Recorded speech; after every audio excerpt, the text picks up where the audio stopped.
Hi everyone, welcome again to Bake Your Way Kitchens, and today I've got a video for you of how to make ginger butternut squash soup. It is quite delicious, and I'll take you over most of the ingredients. There's a couple things we'll need at the end that I'll talk about after. What I've got here is a big soup pot with a couple tablespoons of oil. And I've got 2 chopped carrots, 1 large onion, 1 large potato, and about a pound of butternut squash. I also have salt and pepper, thyme, coconut milk, a teaspoon of ginger. I know it sounds like a lot, but this is a ginger soup after all. We're going to need a little bit of cream and some salt, of course. So the first thing we need to do is preheat the oil and add in all our vegetables. When you put the onions in with the oil, it releases natural sweetness as it caramelizes, so I figured I would just put this in for a couple minutes. So now I'm going to add the rest of the ingredients, and I have to add it in stages because there's quite a few. So I've added in the rest of the vegetables, and I'm just going to let this go for a couple minutes, 1 or 2 minutes, and then I'm going to add the broth, and you're also going to need, on top of a liter of broth, you're going to also need 1 cup of water. So this is going, and it's going well. Just a side note for this recipe, as you can see, I did add potatoes.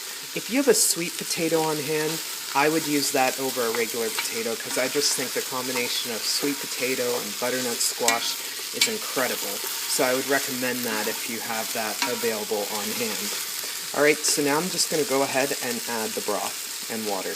So I've added the water and the broth, and I'm also going to add coconut milk. This is 160 milliliters. That's what you're going to need for this. Alright, so I added the coconut milk as well as half a teaspoon of salt, a teaspoon of pepper, and a teaspoon and a half of thyme. And so now we just have to wait for this to come to a boil.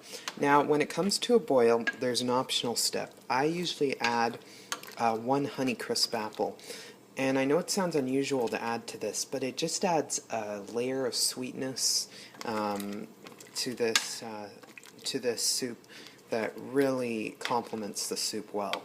And once it comes to a boil as well, then when I add in the apples, once it comes to a boil, you're just going to want to let it remain or reduce the heat and let simmer for a couple minutes, and then I'll show you what we'll do next. Alright, so the soup is now done. I actually had to, I would recommend you check, once your soup has come to a boil, check one of the potatoes. If it's fork tender, then the soup is ready to be pureed, or to be smoothened out with a food processor or immersion blender. But if it's not, it'll need a bit more time. In my case, it took about 5 or so extra minutes.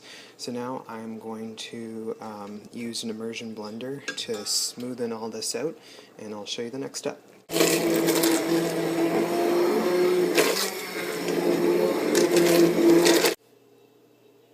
Alright, so our soup is now done. As you can see, it looks beautiful. It's got a nice orange color, and I can tell you it's going to taste just as amazing. So the final ingredient to add is a 1/4 cup, or upwards of 1/3 of a cup, of heavy whipping cream. You can use half and half or lighter cream if you prefer, or you can omit this altogether. It's an optional step, but it really does add to the richness of the soup. So all you'd have to do is simply add that in, and I'm just going to grab our spoon, and you're going to want to mix this. Bring it back to a boil, and serve.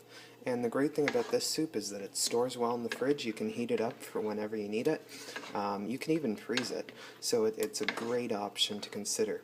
So here we are, ginger butternut squash soup. I will go ahead and serve up a bowl and show you what it looks like. So here's the soup in an individual bowl. Just as a side note, before you serve, you might want to do a test of the soup to make sure that the salt is to your liking, and you can add more if needed. There wasn't a lot of salt that we added to this recipe, so, and depending if you used reduced salt broth, that can make a difference.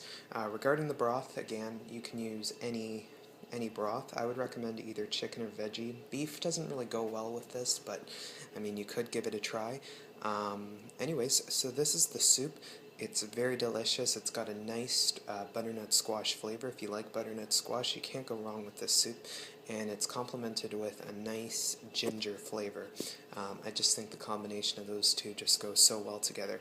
Anyway, I hope you enjoy. Please leave me feedback on what you think, and I'll see you next time.